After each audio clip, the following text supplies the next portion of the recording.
Existe uma verdade incômoda sobre foco que quase ninguém explica, porque ela desmonta uma das ideias mais populares da nossa geração. A ideia de que falta foco porque falta força de vontade, de que se você não consegue se concentrar é porque é fraco, preguiçoso ou indisciplinado. Essa explicação é simples, confortável e completamente errada.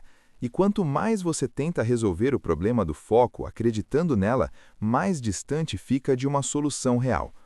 Talvez você já tenha vivido isso.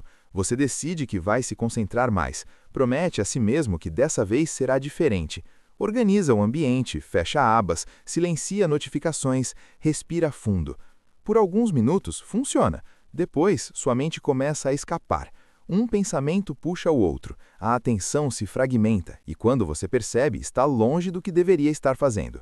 A frustração vem logo em seguida, acompanhada de uma conclusão automática: eu não tenho foco. O que quase ninguém te diz é que foco não nasce da força, nasce do sentido. O cérebro humano não foi feito para sustentar a atenção em qualquer coisa por muito tempo. Ele foi feito para sustentar a atenção no que parece relevante, urgente ou significativo.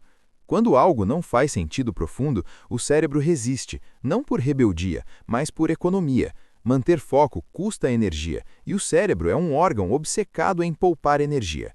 Aqui começa a verdade incômoda. A maioria das pessoas não perde o foco porque se distrai demais, mas porque tenta se concentrar em coisas que não estão alinhadas com nenhuma motivação clara. Elas querem foco como um fim em si mesmo, quando na realidade foco é consequência. Consequência de clareza, de direção e de envolvimento emocional, mesmo que sutil. Você pode perceber isso facilmente observando sua própria vida. Existem atividades em que você entra quase automaticamente em estado de concentração. O tempo passa rápido, você mal percebe o ambiente ao redor, não porque essas atividades exigem menos esforço, mas porque fazem sentido para você. Em contrapartida, existem tarefas simples que parecem insuportáveis, mesmo não sendo difíceis. Não é a complexidade que define o foco, é o significado percebido. O problema é que fomos ensinados a tratar foco como um músculo que deve ser forçado o tempo todo. Quanto mais você se cobra, mais tensão cria, e quanto mais tensão, mais o cérebro associa aquela atividade a desconforto.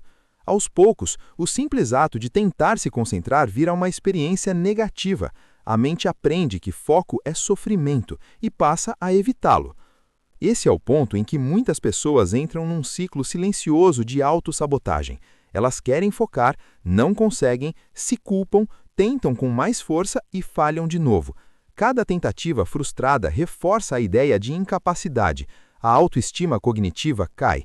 A pessoa começa a se definir como alguém distraído, indisciplinado, sem foco, e essa identidade passa a guiar o comportamento. O clímax desse problema é perceber que a falta de foco, na maioria das vezes, não é um problema de atenção, mas um problema de direção. O cérebro não sabe exatamente para onde está indo, então se recusa a investir energia.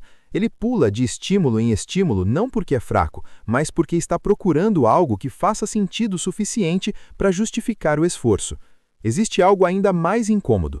Quanto mais inteligente a pessoa, maior tende a ser esse problema.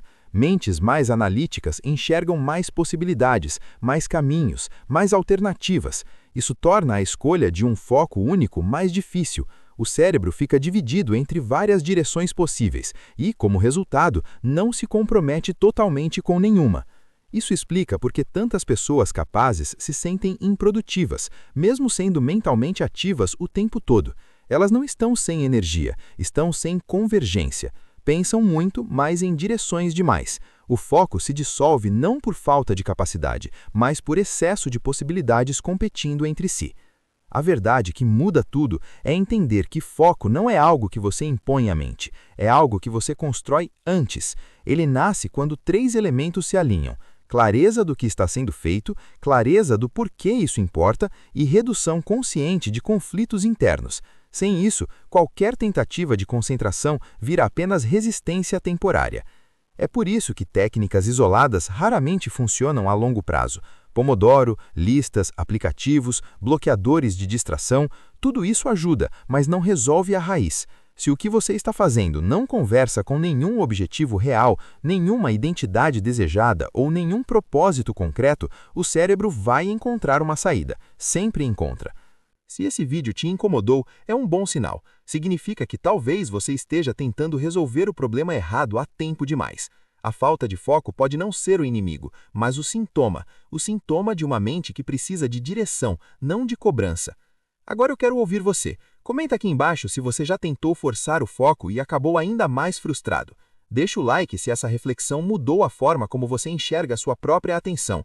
E se inscreve no canal, porque aqui a ideia não é te ensinar a se forçar mais, mas a entender melhor como sua mente realmente funciona.